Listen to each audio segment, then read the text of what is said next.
gypsy moon, I wandered near and far, looking for the mystery beneath the northern star, looking for the pot of gold at the rainbow's end, hoping that I find it soon beneath the gypsy. Hi, welcome to be my guest. This is Jan Lewis. Today we have Rose Bissonette, and Rose is the founder of the New England Amputee Association. And I was amazed to find Rose. We had on Diane Thaler, who is an amputee, and she was on about maybe not quite a year ago, and she had both of her lower limbs amputated. Long story, many of you may have seen the show. Rose, welcome. When did you found the program? In 2003, I started researching because I became a certified peer visitor. And a certified peer visitor is a person that is specially trained by the national organization, the Amputee Coalition. And our function is to go in and to visit recent amputees, to encourage them, to give them support, answer questions that they may have, and not only for them but the families as well. So during that, I realized when I went through the training, there was no support organization for amputees in central Massachusetts.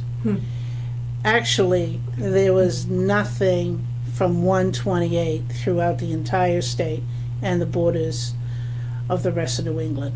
Oh my gosh. And so I didn't anticipate expanding as large as we have. Right. But in 14 years since I founded the organization, we hold group meetings. We're originally at Clinton Hospital there in Clinton, Mass. They're wonderful to us. They've given us the conference room and been great every second Tuesday of the month. We do that. We're now with UMass in Worcester. Well, Clinton's part of UMass, too. Clinton's part of UMass, but I started at Clinton. You started at Clinton. No, when you meet at UMass, when is that? That's the third Thursday of the month. And now we're also expanding to Rhode Island. Oh. And we meet the fourth Wednesday of the month. And all that information's on our website as well. And also, you gave me some. Is it on here too? The locations? That's our you. website is. Isn't that you? Yes, that's me. You haven't changed. Look at this. The amputees riding bikes, raking the lawn. Clinton Hospital. Okay, it talks about when you meet at 6 p.m. on the second Tuesday of the month at Clinton Hospital, and so we have Clinton, UMass, and where else? We have two locations in Rhode Island, but we alternate them month to month. Yeah. One is in East Greenwich at the Kent Rehabilitation, and the other one is at Memorial Hospital in Pawtucket, Rhode Island. I think I've been all. You get around. Yeah. You're in Lancaster, and you go into all these different. I do. We're doing startup in Rhode Island. It's startup is very difficult because we're trying to get the word out, and it's very hard to get the word out. And it's also difficult in the healthcare community because they're used to a certain way of doing things. Oh yeah. And the bureaucracy. I hate that. I'm not. My background is not healthcare. Yeah. My background is in management and manufacturing, but I will honestly tell you, I realize there is more politics in healthcare than there is in manufacturing. I learned that too. I was on a council at a hospital, and I'm like, after spending 5 years in it, I'm like, I give up.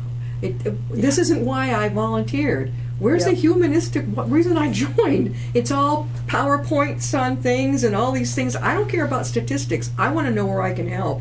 It drove me crazy. I finally had to leave. Well, that's the thing. I've been knocking on rehab doors, hospital doors.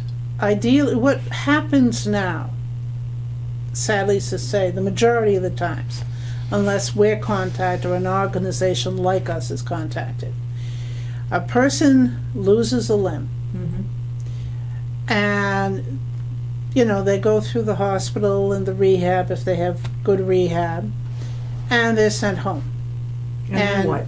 Yeah. Good luck. Yeah. You know, hopefully you'll find the right prosthetist. They're trying to be helpful. But outside of that, there's no other support mechanism. So that's where we come in, because it's not only the amputee, the family's affected. Oh, yeah. Yeah. You know, it's hard on the family, and there's a whole sense of loss nobody ever talks about. Yeah. Nobody really ever talks about that.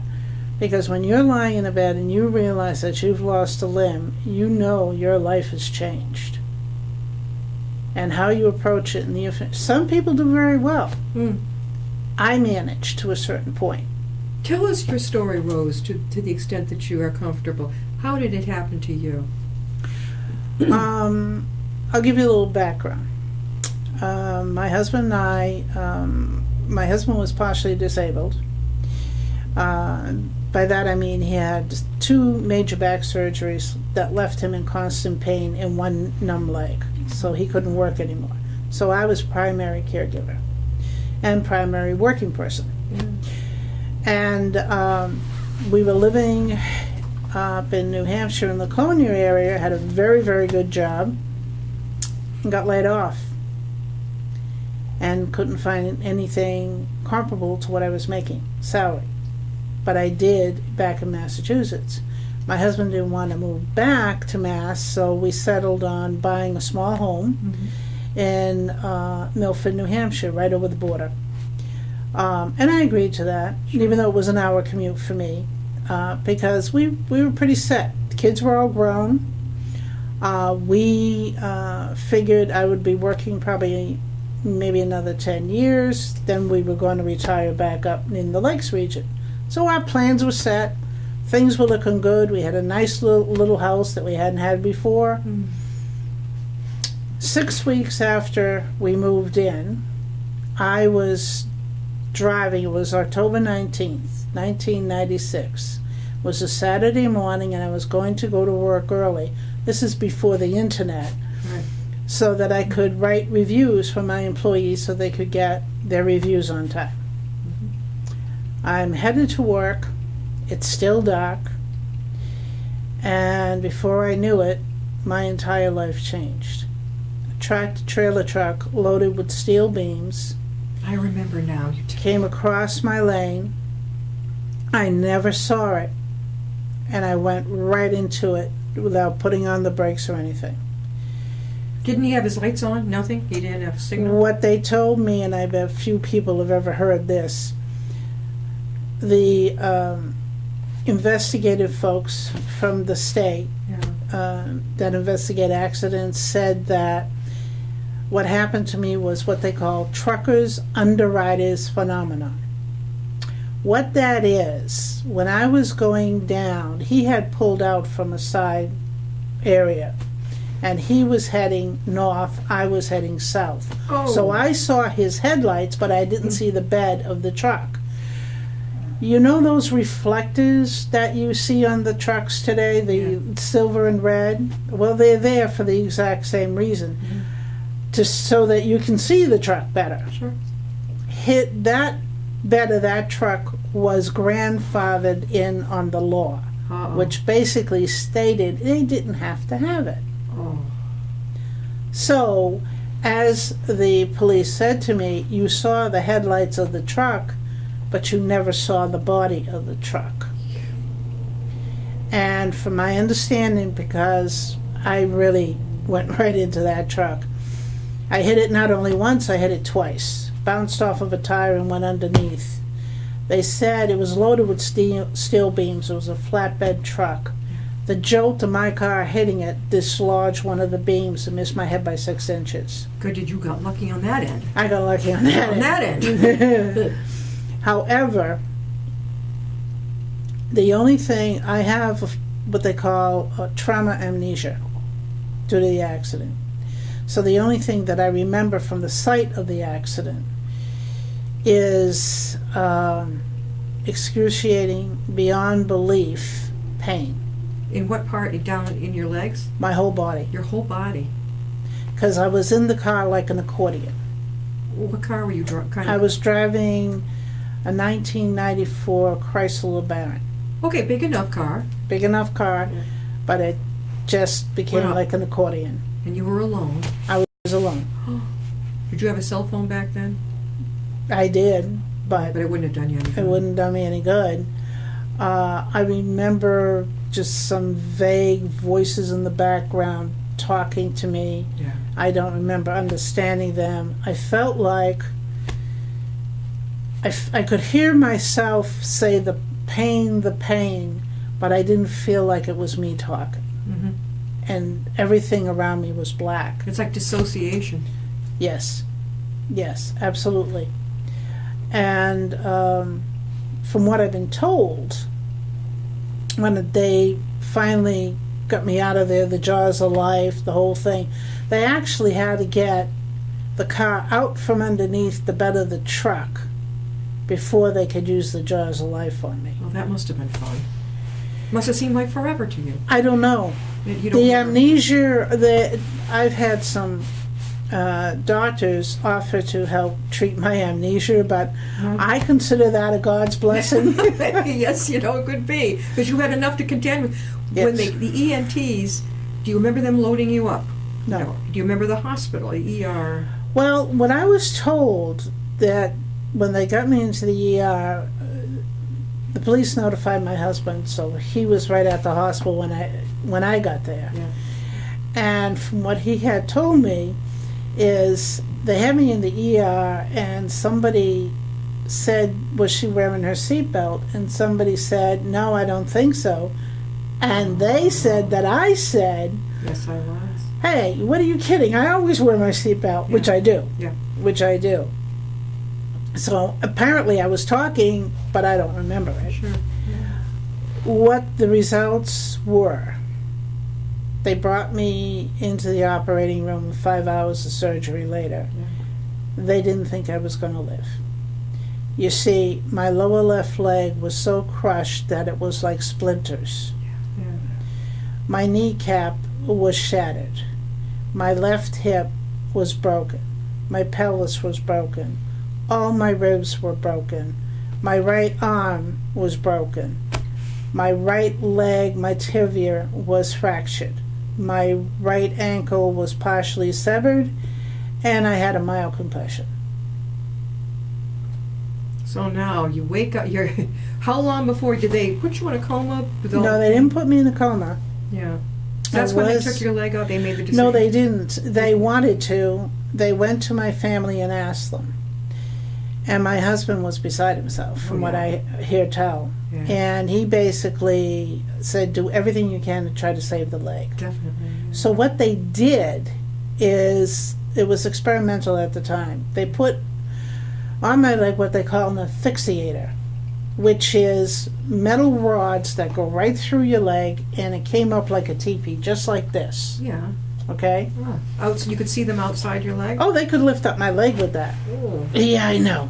It was it's the when I finally really started coming to, because I was on a lot of heavy drugs. Yeah, that, yeah. When I really started coming to be honest with you, the first things that I can remember is, why am I still alive? What happened? Yeah. The pain, and even with an IV drip of morphine, Mm. if you would have just leaned on my bed, Yeah. on the railings of the hospital bed, You would have gone nuts. that little vibration put me right through the roof. So how long did they give you the teepee to try that? I had that. Now, I went into the hospital, the accident was October 19th, Mm-hmm. the eve of my wedding anniversary. They came to me the beginning of, well, I couldn't even sit up until 2 days before Thanksgiving. I was bedridden all that time. Yep. And then they came to me in beginning of December, and gave me a choice. We want, excuse me, I need a sip. We were talking with Rose Bissonette, and she is the founder of the New England Amputee Association. Pardon me. As I was saying, as it turns out, the surgeons said, we have some choices to offer you. Multiple reconstructive surgery with bone grafting off of your good remaining hip.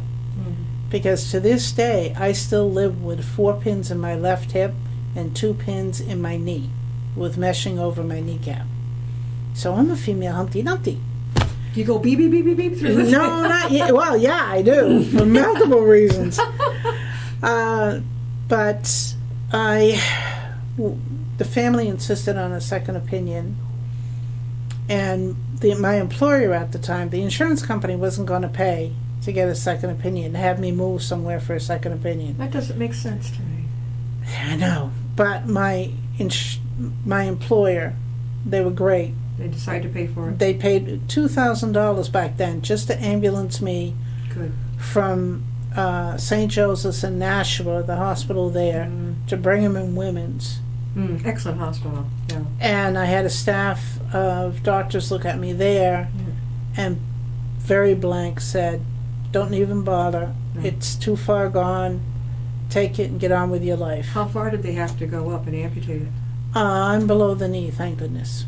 So you and Diane have that in common. Right. So they were able to help you keep everything from the knee, down from the hip to the knee. Yes. And she had both.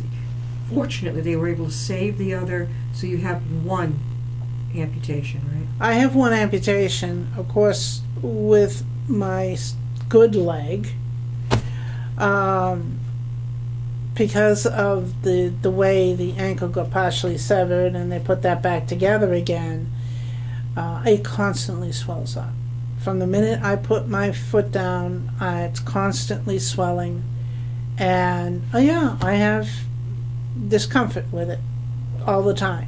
Fortunately enough, I've learned how to handle it without taking any medications. Without taking any for pain? Not even Right. Advil? Right. Well, once in a while an Yeah. Advil, but very rarely. So, now if I can't go to work, right? You didn't have a job, did you? Or They kept my job open. They kept it open. They kept my job open, but I made the decision on December 13th to be amputated and begged and pleaded to go home. Now, don't forget, I was in that hospital Oh, yeah. all those months. And I was blessed. People jumped through hoops to get me home for 2 weeks. Yeah. Because you figure, I could not move the leg myself. So somebody'd have to hold my leg with a pillow. The only way I could get out of bed was go to the right using what they call a sidebar into a wheelchair. Did they ever try the Hoyer lift on you? They tried that with Diane, and it kind of worked, kind of not. I didn't want it because of all the other broken bones I had. Yeah, you would have If that would have made the pain even worse. even worse. So they got you home for Christmas. They got me home for Christmas. Then you had the surgery. I went back and was amputated January 6, 1997. And how long before you went to a rehab after that? I immediately, luckily at the hospital I was in, they had a rehab right at the hospital. Oh, right at Brigham? No, I didn't go to Brigham. I went back to St. Joe's and had they it done had there. Brigham? Because both the doctors at Brigham and St. Joe's knew each other well, so they really agreed. Wow. And it worked out better for my husband because it was closer for him.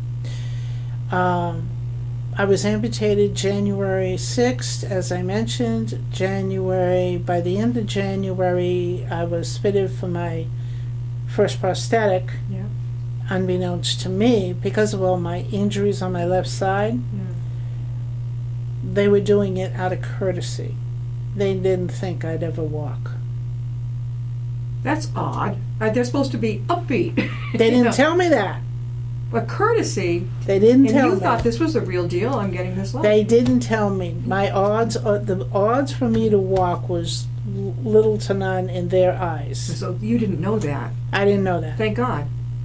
Well, I wouldn't have cared if they said that or Yeah, not. you'd I have was done going it to do it anyway. anyways. Yeah. Had no intentions of not walking. Yeah. I had just 6 weeks, also 6 weeks before my accident, I had my first 2 grandchildren. So I wanted to be able to walk Yeah, you want to be with my grandkids when they started walking. Sure. But then I thought things were, I was doing rehab with my prosthetic. I was learning how to walk. And then I got the full prosthetic the middle of February. And that Easter, the Good Friday before Easter, my husband was diagnosed with terminal cancer and died within 2 weeks. Oh, talk about traumatic. Yeah. Yeah. Yeah. And were you walking up yet on your prosthetic? I was between a wheelchair and 2 canes, and I had to face the fact that I had to bury my husband. You had to take. Did the kids help you at all with the plans? All the children got together, but the actual plans themselves, I made most of them. But they were there. They were there with me. So you had to go through a funeral. You were still in between the will walk part of it. How much longer after the funeral were you able to finally? You should have seen her come in today. It was like, just like nothing was going on. How long was it? When it was still quite a while, because now you have to understand, my entire family was living here in Massachusetts. Yeah. I was all by myself in New Hampshire. Did you move down? Not right away, no. The doctors that I had knew my case in New Hampshire. Mm. There were people, I had wonderful neighbors, didn't know them that long, but they were right there for me. Right. The very first time I really walked on my own to finally, I think it was during the summer. Of course, when you start with a prosthetic, and the more that you wear one, your limb shrinks because it builds with fluid, Sure. and the prosthetic shrinks the limbs. Yeah. Okay. Yeah. So what I did is I had gone to my prosthetist.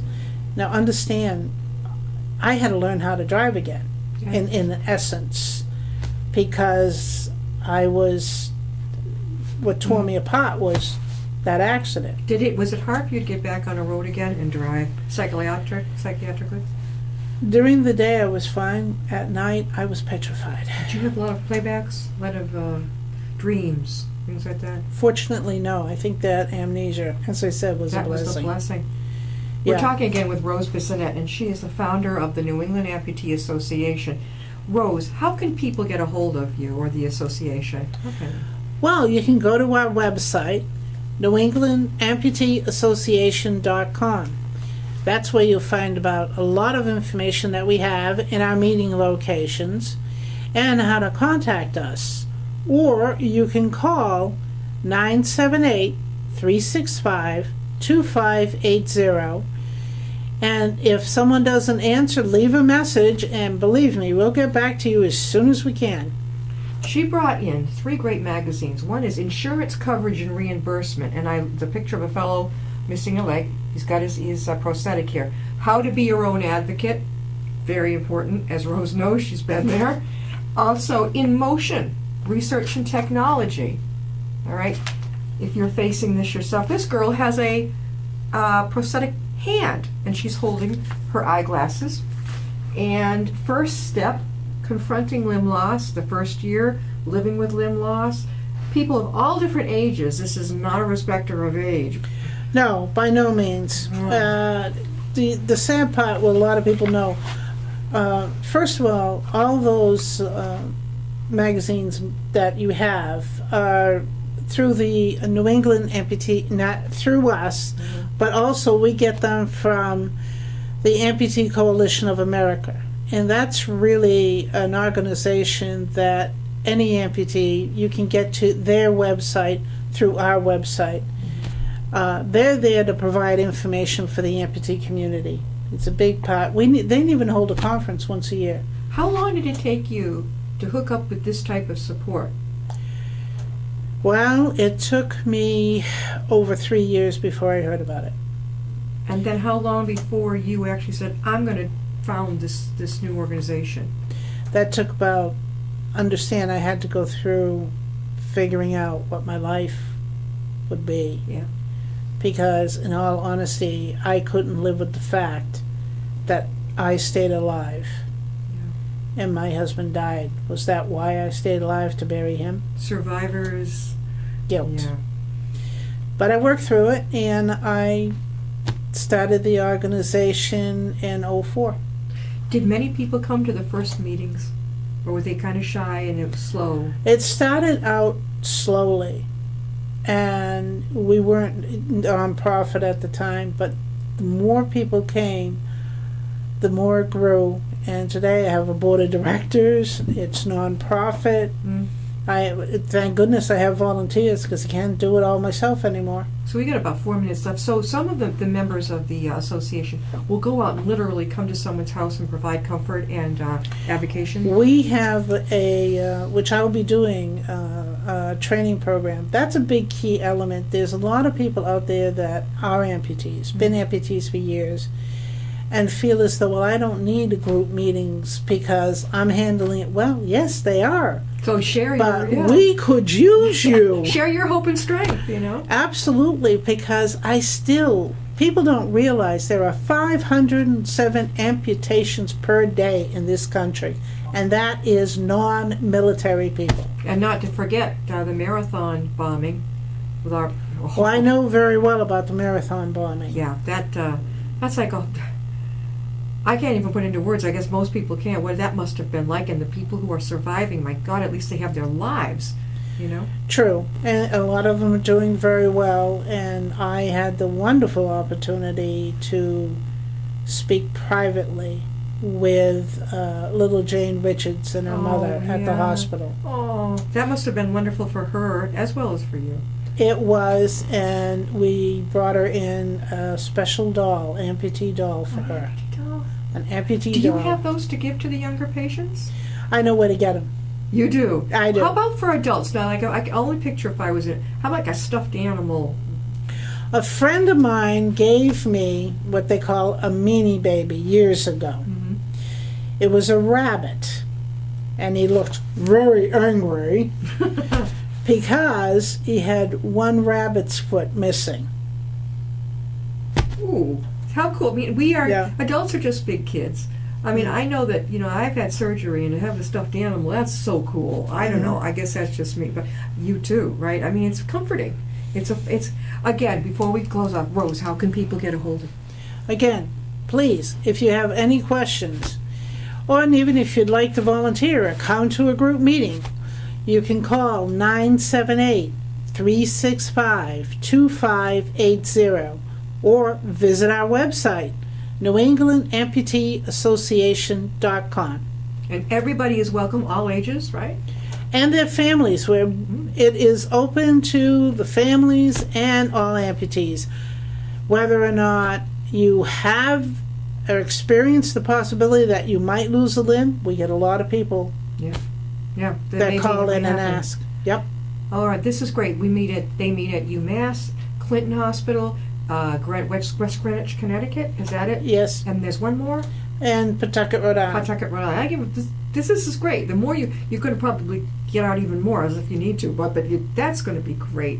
You are living strength and hope for people who are, if you had an amputee in your family, if you're going to have an amputation, if you have had an amputation, get in touch with Rose, because she has lived it. She's amazing to be alive, going under a tractor trailer with steel going over your car. I mean, she is so lucky to be here. Thank you, Rose. Thank you. And we'll see you next time on Be My Guest.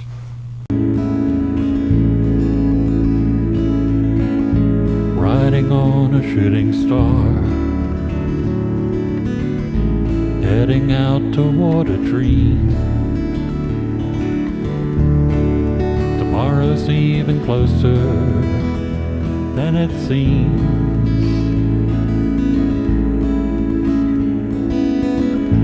Moving through the cloudless sky, heading out toward the moon.